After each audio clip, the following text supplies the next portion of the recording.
I still think it's got more downside. I really do.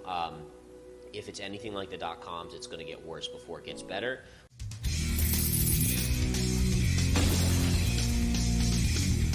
I think, so number one, the trading sentiment when it was at 68, 69,000 was just insane. I mean, it was at the level that, and again, this was early in my career, but the dot-com bubble back then, it was at the same level of hysteria where, I mean, you had numbers being thrown out there that were so ludicrous that it just was, I mean, as someone who comes from the stock market, you know, when you're talking about, oh, it's going to $1 million in like a month or two or whatever, it just doesn't make sense. So you see that, and then kind of when you get into the psychology of it, as you see things adjust, you're right. At Bitcoin sub 20, that's where people start to get nervous, right? Yeah. So once you got to 30, there were so many people that jumped on the bandwagon and said, oh, we're going to 20. But then when it got below 20, that's where people started to get nervous, and now we've seen it just recover just above 20. So I still think it's got more downside. I really do. If it's anything like the dot-coms, it's going to get worse before it gets better. But there are bouncing opportunities, right? So for instance, I'm long Bitcoin right now, still with a target of 25.5. Really? But I'm not going to hold it for, 70,000 or 60,000. There's so many other things that the investing public need to recognize, like the dollar, right? The dollar plays a huge role in commodities and in Bitcoin. Bitcoin's kind of a commodity at this point. So the fact that the dollar's been ripping so dramatically higher has put pressure on it. And I think the dollar is going to pull back, and that should actually help Bitcoin. About a week ago, I was expecting it to kind of stall out, and it's still pushed up. I think it is down today, last I checked.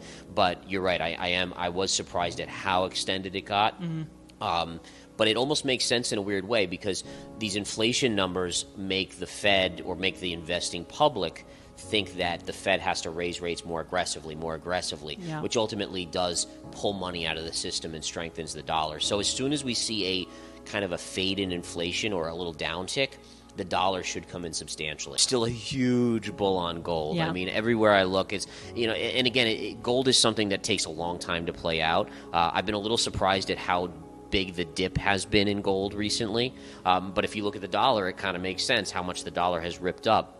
But I do think that the gold chart is going to have a rebound as soon as the Fed takes their pressure off the interest rate hikes. Right. And you start to see kind of the investing public and the institutions realize that we're heading towards a recession. How bad is the recession going to be? Will the Fed then have to reduce rates and maybe print money again? It just starts this big cycle again for the reasons to like gold as a protective asset. We know that, I think it's a foregone conclusion that at least 75 basis point hike in the late July. Yeah.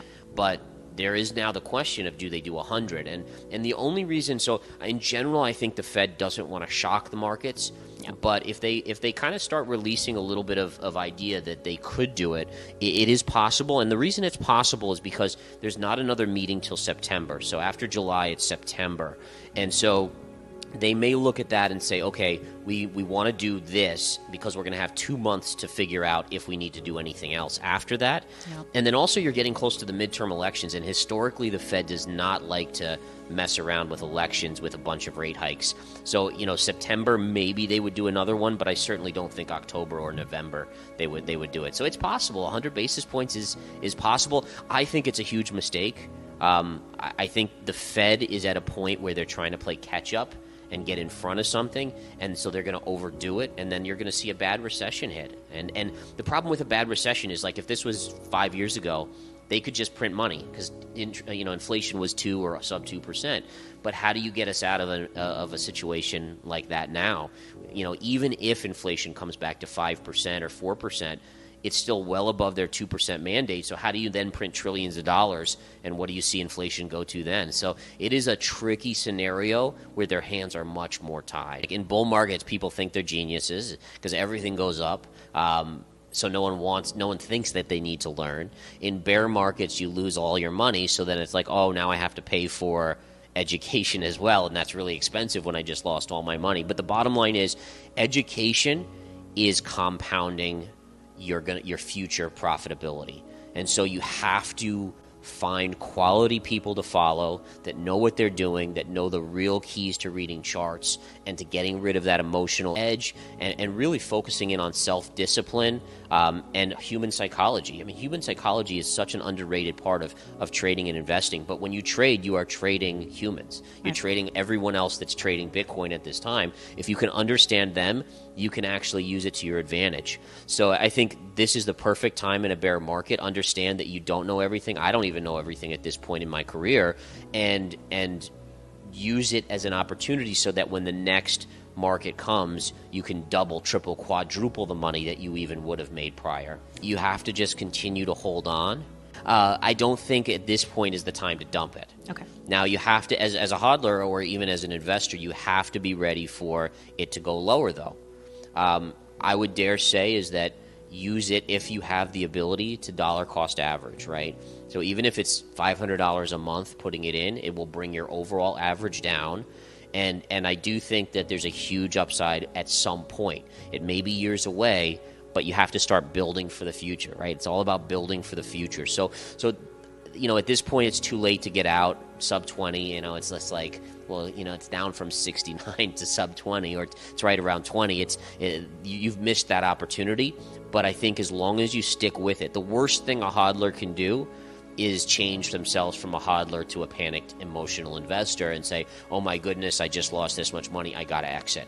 That's exactly what markets do to you. They make you, believe in a thesis, and then they'll push you to the extreme to get you to dump that thesis. So I would say just pick up a little bit more as it drops. Understand, I have downside to like 12,000, 13,000, but I've been in bear markets where things go way lower than even I think. And so you just have to be ready for it. And again, just buy a little bit more. Don't over leverage yourself. You should never have all your money in any one thing, but just a little bit of your earnings maybe every month if you have that ability, just put them in there. I would say gold is probably the main one. I hope eventually Bitcoin. It just has to mature into an asset. I think the most important thing to remember about Bitcoin is that it's 13 years old, right? 2009, 20, now we're in 2022. And remember, and people, by the way, people before it collapsed were always saying, oh, it's inflation hedge and all these different things, recession hedge. But in reality, it was a risk asset.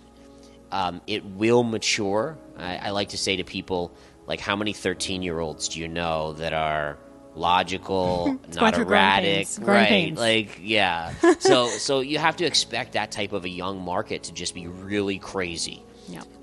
In 20 years from now, I think it's going to be a much more stable market. I think adoption is going to be key for Bitcoin. I think regulation, as bad as people were like always like anti-regulation, many people are now saying please regulate it because Celsius is filing for bankruptcy, Voyager, and all these different things, and people are losing money. Now they want the regulation, right?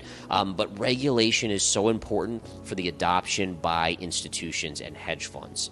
They need, and pension funds. I mean, people don't mention pension funds a lot, but there's more money in pension funds than almost anything else. There's trillions and trillions of dollars.